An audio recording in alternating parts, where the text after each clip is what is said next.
প্রিয় দেশবাসী, আজকে আমরা শুধু একটা নতুন রাজনৈতিক দল ঘোষণা করছি না, একটা নতুন রাজনৈতিক পথ চলা শুরু করছি। আমরা নতুন ধরনের রাজনীতি করতে এসেছি। বিগত বছরগুলোতে রাজনীতির অর্থ ছিল ক্ষমতার খেলা, জনগণের সাথে প্রতারণা, অনেক সময়ই স্বার্থের লেনদেন। আমরা সেই রাজনীতির অবসান চাই।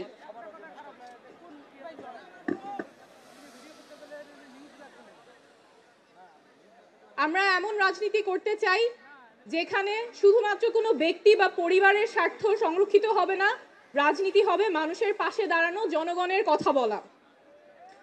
আমরা চাই এমন বাংলাদেশ গড়তে যেখানে মানুষ বলবে না যে সব দলই এক, কারণ আমরা রাজনীতি করতে আসিনি ক্ষমতা দখলের জন্য। আমরা রাজনীতি করতে এসেছি জনগণের ক্ষমতা জনগণকে ফেরত দেবার জন্য।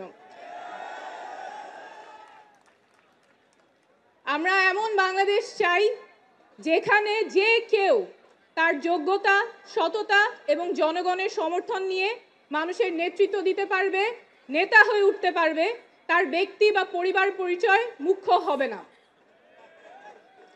আমরা এমন বাংলাদেশ চাই যেখানে ক্ষমতা শুধুমাত্র কোনো ব্যক্তি বা পরিবারের কুক্ষিগত থাকবে না, ক্ষমতা থাকবে জনগণের হাতে।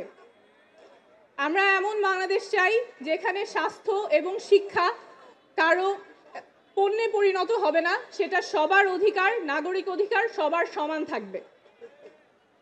বাংলাদেশ বদলাবেই, শীঘ্রই বদলাবে, এবার অবশ্যই বদলাবে, আপনাদের হাত ধরেই বদলাবে। ধন্যবাদ।